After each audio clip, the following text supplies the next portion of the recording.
Diogo, eu sei que fazia muito tempo que você queria tratar desse assunto, de pessoas que atribuem à inteligência artificial o poder de destruir os seres humanos. Que doideira é essa? Você não bota fé no meteoro, cara? Você acha que o aquecimento global não é coisa suficiente para acabar com o planeta, não? Você acha que é inteligência artificial? Não sou eu que acho. Vamos pontuar bem. Não sou eu que estou falando que esse é um risco, né? Eu já te coloquei do lado de Elon Musk, cara. Mas é um tema que acho que a gente precisa discutir, porque assim faz parte do momento atual, né, da tecnologia. E é isso, então tem muita gente que coloca a inteligência artificial como uma tecnologia potencial de risco existencial, né, que pode levar, e aí quando eu tô falando do risco existencial, é o risco que leva à extinção da humanidade. Uau! Né, então tem vários tipos de risco, quando você, né, tá falando das pesquisas, e tem em inglês, né, eles colocam como o X risk, né, que é o risco existencial, que é quando desandou, entendeu? Tipo, não é que vai sobrar poucos humanos, não. Tipo, não vai sobrar nenhum humano, né? Então tem essa questão. E aí, com esse lance da inteligência artificial, se vem debatendo muito, né, sobre esse risco existencial, que ele surge principalmente a partir de uma coisa específica, que é o problema do alinhamento da inteligência artificial. É tipo alinhamento de pneu, cara? É tipo um alinhamento de pneu, né? Mentira. Eu tava zoando. Não, é tipo isso. É tipo isso. Vamos entender que assim, imagina assim, a gente está criando máquinas cada vez mais sofisticadas, inteligências artificiais cada vez mais sofisticadas, né? O que a gente tem hoje, os LLMs, os linguajões, como a gente colocou aqui, os modelões. Os modelões, né, que são esses chatbots, eles têm ali, né, algum comportamento inteligente, porque ele gera algumas respostas, ele cria conteúdos e tal, mas ele está muito longe do que se busca chegar, que é a tal da AGI. Que isso, cara? AGI é a inteligência artificial geral, cara. Que é aquela inteligência artificial que vai ter uma capacidade cognitiva superior ou igual ou superior à do ser humano. Mas hoje você já não pede pro ChatGPT fazer uma coisa e ele faz? Isso já não é algo parecido com o que o ser humano faz? Não. Parece. Então, esse que eu falei que parece, muita gente acha que é, mas a verdade que ele faz ali ele trabalha com métodos estatísticos e tal, então ele não tem um raciocínio por trás, tanto que assim, para fazer contas ele é péssimo, né? Então ele consegue fazer uma baita, sei lá, redação argumentativa, aí você pede para ele fazer uma aritmética básica, ele erra, sabe? Uhum. Então, é isso. E aí o que se busca é essa IA geral, que vai ter todas as nossas atividades e tarefas cognitivas mais sofisticadas do que o ser humano. Seria essa super inteligência. E aí tem uma questão, que é, se essa super inteligência não estiver alinhada com os interesses da humanidade, pode dar chabu. Esse é o ponto, né? Esse é o ponto de início dessa conversa do risco existencial. E aí tem até um exemplo que eu acho didático, ao mesmo tempo eu acho exagerado, que é o dos clipes de papel. É um experimento mental, né, que foi formulado pelo Nick Bostrom. O Nick Bostrom ele é autor de um livro chamado Superinteligência. E aí ele põe isso daqui. Imagina assim, que você vai fazer uma fábrica de superinteligência de fazer clipes de papel. E essa máquina, ela precisa otimizar esse processo, né? Então, de repente, ela precisa fazer a quantidade maior de clipes de uma forma mais otimizada, maximizar isso. E aí ela pode perceber que se ela precisa fazer isso, né, então talvez ela tenha que consumir mais energia. E talvez ela comece a tirar a energia elétrica mesmo, né, que eu tô falando, dos humanos. Do meu PlayStation. Do seu PlayStation. Aqui Boa. do All Tilt. Hein? Vamos cortar nossa energia. Não vamos transmitir, não vamos gravar. E aí pode ser que ela precise de mais minério. E ela começa a tirar os minérios dos humanos. Até no momento que ela vai dizimar os humanos, porque o foco dela era maximizar, fazer a porra de um clipes de papel. Entendeu? Que ela Esse é o experimento mental do cara, entendeu? Só pra você entender o nível de argumentação. Então, óbvio, né? É que ele usa isso para ilustrar, num caso específico, mas mostra essa questão do desalinhamento, né? Da inteligência artificial. Então, como que a gente faz para garantir que a inteligência artificial geral, essa super inteligência, que vai ter capacidades muito maiores do que nós, que ela vai poder, por exemplo, se replicar muito rápido, ela vai poder controlar coisas críticas, né? a nossa energia elétrica, a nossa água, os nossos alimentos, ela vai poder fazer tratamentos invasivos. Como que a gente faz para alinhar tudo isso com os nossos interesses? Então, o ponto de partida dessa discussão do risco existencial vem disso, né? Como eu alinho a inteligência artificial para estar de acordo com os valores do que nós queremos como humanos. Nossa, você falou de uma coisa muito subjetiva que é valores dos seres humanos e você também falou sobre um experimento que na verdade é uma coisa hipotética, mas a preocupação em relação a esse risco existencial já está pipocando aqui e ali no mundo, né? A gente vê notícias esparsas, a gente acha que é uma coisa isolada, mas está acontecendo essa preocupação. Eu tenho 2 exemplos de como essa discussão acontece entre as pessoas que mandam na inteligência artificial. Uns que defendem a existência desse risco e outros que acham que não tem nada não, sabe? O primeiro deles é aquela carta, a famosa carta do Instituto Future of... Como que é? Life. Future of Life. A vida de quem, sabe? Mas enfim, o Future of Life publicou uma carta falando para... É Future of Life ou Life of Future? Eu sempre confundo os dois. Mas é do Max Tegmark, né? Esse mesmo. Que é um pesquisador do MIT. Esse mesmo. Enfim, ele juntou uma galera aí, assinaram uma carta e eles só estavam falando o seguinte: no auge do hype da inteligência artificial... Que foi ano passado, né? Foi ano passado, no comecinho do ano passado. Gente, para tudo. Para de desenvolver ChatGPT, Google Bard, na época era Bard, não era Gemini. Para tudo. Vamos discutir aqui, ter uma discussão de relação. Só depois disso a gente volta a desenvolver, porque o que vocês estão criando é algo que tem um potencial muito grande de substituir os seres humanos. Eles não falavam risco existencial, eles eram mais polidos que você, Diogo. Mas eles falavam algo como: sistemas de inteligência artificial contemporâneos agora estão se tornando competitivos com relação aos humanos em tarefas gerais e devemos nos perguntar: devemos deixar as máquinas inundar nossos canais de informação com propaganda e em verdade? É uma boa pergunta de se fazer, né? Uhum.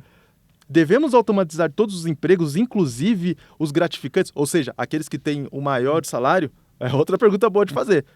Devemos desenvolver mentes não humanas que poderiam acabar nos substituindo, nos tornando obsoletos e nos superando em número e inteligência? Ou seja, perguntas super pertinentes. Só que esse instituto, ele tem uma inclinação em torno de uma tese que acha que o ser humano tem que evoluir para superar as dificuldades da vida e a tecnologia tem que ser incorporada aos seres humanos, mas não são todos os seres humanos, a gente já vai falar sobre isso. Outro fato que provocou, que fez com que a gente olhasse todo mundo, olhasse com olhos desse tamanho e pensasse: tem alguma coisa estranha aí. Acho que todo mundo conhece o ChatGPT. Uhum. Sabe que por trás dele tem uma empresa chamada OpenAI. E o cara que mandava nessa empresa, que era a cabeça dessa empresa, foi demitido. Pô, você imagina. Você pega a cara da empresa e fala: vai pastar. Uhum. Como é que você faz isso? Mas o que aconteceu foi um disse-me-disse, uma mistura de fofoca e versão não oficial, que basicamente é o seguinte: a versão oficial é que o conselho da OpenAI, que tem uma gestão diferente por lá, não estava confiando muito no Sam Altman. E falou: olha, a gente perdeu a confiança nele, no que ele está fazendo, parece que ele está fazendo umas coisas meio secretas, não está contando pra gente, até aí tudo bem. Só que a versão extraoficial, inclusive eu falei com um ex-funcionário da OpenAI, e eles têm esse sentimento lá. O Sam Altman estava liderando dentro da OpenAI justamente a inteligência artificial de uso geral. E o problema é que ele não estava se preocupando com o impacto que essa inteligência artificial de uso geral poderia ter na sociedade. Só estava tocando o pau na máquina. Estava fazendo, não estava falando com ninguém e também não estava consultando e informando o conselho. Aí eles resolveram demitir o cara, só que teve uma reviravolta e ele voltou para a empresa. Ou seja, a gente não sabe se ele continuou a fazer essa inteligência artificial que pode em algum momento nos substituir, ou se ele deu uma parada, tomou uma água, ficou mais tranquilo e repensou as atitudes dele, né, Diogo? Esse caso da OpenAI ele é emblemático porque ele mostra exatamente essa disputa de narrativa também que tem. Porque, ao mesmo tempo, a OpenAI ela nasce com essa missão, né, de ser uma empresa de inteligência artificial que vai buscar essa IA geral que seja benéfica para todos. E dentro da OpenAI, então, tem um grupo sério que tem uma preocupação gigantesca com essa questão dos riscos existenciais. Então, eles têm uma equipe lá que eles chamam de superalinhamento da inteligência artificial, um grupo de pesquisa sobre isso, e eles atuavam nesse sentido, né? E aí o que falavam é que o Sam Altman, ele perdeu um pouco dessa pegada, sabe? Ele foi muito pro lado do mercado, sabe? Vamos fazer produtos rápidos, colocar no mercado sem se preocupar muito com as consequências disso, e nem aonde se... E aí tem uma questão, né? Ele fala que está em busca dessa inteligência artificial geral. A questão é que dentro da comunidade técnica e científica também se tem muita dúvida de como vai fazer para chegar nessa inteligência artificial geral e quando isso vai acontecer. Não é uma coisa para amanhã, né? Não é uma coisa para amanhã. A gente acha que não. Né? Então, mas, de novo, né, a tecnologia ela é totalmente imprevisível, mas o que a gente sabe é que existe um caminho longo até chegar lá. Então tem toda essa disputa de narrativa também, né? Ou seja, esses dois exemplos que eu trouxe não são as únicas evidências de que essa é uma discussão que está pipocando entre quem faz IA. Tem grupos que disputam uma coisa e outra, né, Diogo? Sim. Hoje, por exemplo, se você olhar para a comunidade técnica de inteligência artificial, para os grandes nomes de pesquisa, para os grandes laboratórios, tem até uma divisão assim que se coloca, que é uma galera mais de ética, e aí tem até um nome para eles, que é o AI Ethics, né, que é a galera que pensa a ética da inteligência artificial. Ética FC. E aí tem um outro grupo que é o AI Safety, que pensa a ideia da segurança da inteligência artificial. Qual que é a Sociedade Esportiva Segurança. Qual que é a diferença qual que é a disputa desses dois grupos, né? O grupo de AI Safety ele trabalha muito com essa hipótese do risco existencial, de que a inteligência artificial geral pode levar a uma extinção da humanidade e tal. E a galera do AI Ethics, eles têm uma rixa. Eles falam, essa galera do AI Safety, eles criam esse argumento, né, é um risco existencial, esse risco existencial eu coloco como um risco hipotético. O que é um risco hipotético? É um risco que é uma hipótese. Pode acontecer? Pode. Né? Mas qual que é a probabilidade disso acontecer? A gente não sabe, é muito baixo. Então, por exemplo, qual que é o risco de cair de a gente acontecer a mesma coisa que os dinossauros com a gente? Pode vir um meteoro? Pode. Pode, né? Não tem nenhuma lei falando que não pode vir um meteoro. Pode vir, mas qual que é a probabilidade? É um risco existencial, não é? Exato. Mas qual que é a probabilidade? A mesma coisa com a inteligência artificial. E aí o lance é que a galera de AI Ethics, né? Eles falam assim, ó, essa galera aí fica falando de risco existencial porque eles não querem focar no aqui e agora, nos problemas que tem de vieses, de segurança, de privacidade, de regulações. Então tem essa rixa, né? Tanto que essa galera do AI Safety, eles são até chamados por alguns, com um termo mais pejorativo, que são os AI Doomers, né? Que seria a galera da IA do fim do mundo, sabe? Então tem essa disputa também de narrativas até mesmo dentro da academia. E aí eu pego nomes importantes, né? Por exemplo, o Yann LeCun, que é o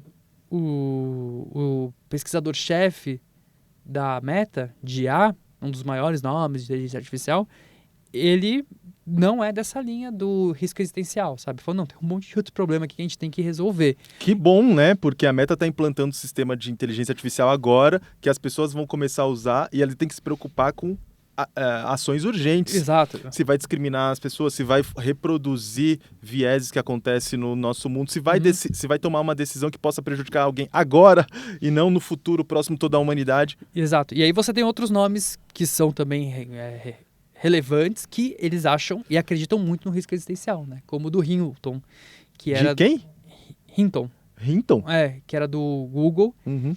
E acho que ele ganhou, inclusive, um prêmio que é o Turing Awards, que seria tipo quase o prêmio Nobel da computação.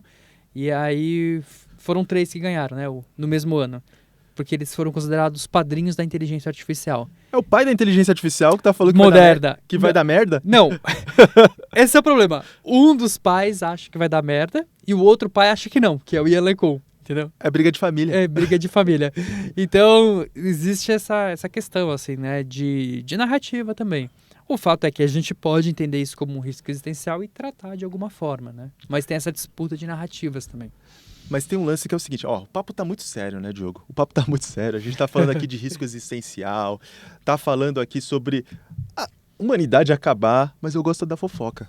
A gente já começou a falar da briga de família, eu já fiquei empolgado, sabe? É a coisa que eu quero mandar no zap pra família, falar assim, pra galera lá de casa. Você não sabe o que tá acontecendo lá na casa da inteligência artificial. É pai pra um lado, é mãe pro outro, tá tudo, tá uma zona. Os padrinhos tudo brigado. Tudo brigado.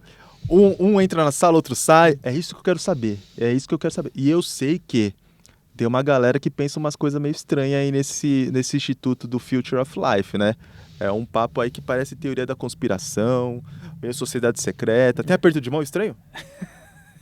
Será? Não sei, eu não participo. Não foi convidado. Não foi convidado, Não né? fui convidado ainda. Fica a dica, hein, gente? Tá esperando o convite aqui, ó. Manda pro meu e-mail o convite que eu analiso. Uhum. É tipo, meu, sinta, acho que não sai mais. Mas Como vamos que é lá. esse negócio aí?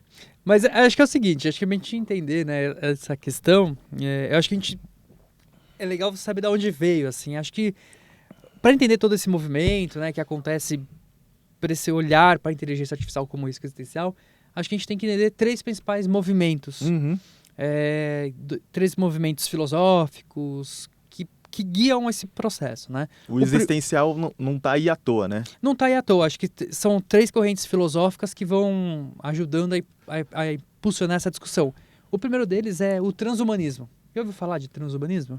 Você tá cheio de palavrinha difícil hoje, Não, hein? hoje veio umas palavrinhas meio tensas aqui. Mas a gente vai explicar com calma, tá, pessoal? Transhumanismo. A audiência já ouviu falar de transhumanismo? Ó, eu vou acusar aqui. A primeira vez que eu ouvi falar de transhumanismo foi lendo Inferno do Dan Brown. Ah, é? É.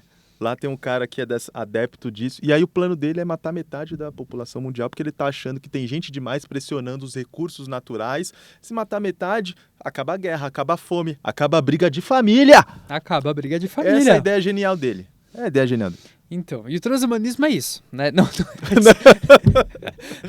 é matar metade da população. Mas assim, o transhumanismo, vamos pensar da onde ele vem, né? Um dos principais nomes do transhumanismo, ele foi pensado pelo Julian Huxley. Peraí. Huxley. Esse sobrenome nem é o Silva O Huxley é um nome famoso. É um nome famoso. É um nome famoso. Por quê? Ele é irmão do Aldous Huxley. Ah! Que é o escritor do Admirável Mundo Novo. Né? E esse cara tem uma... Será que eles conversavam?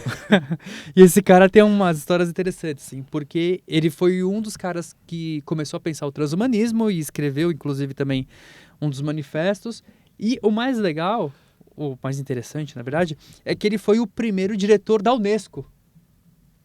Né?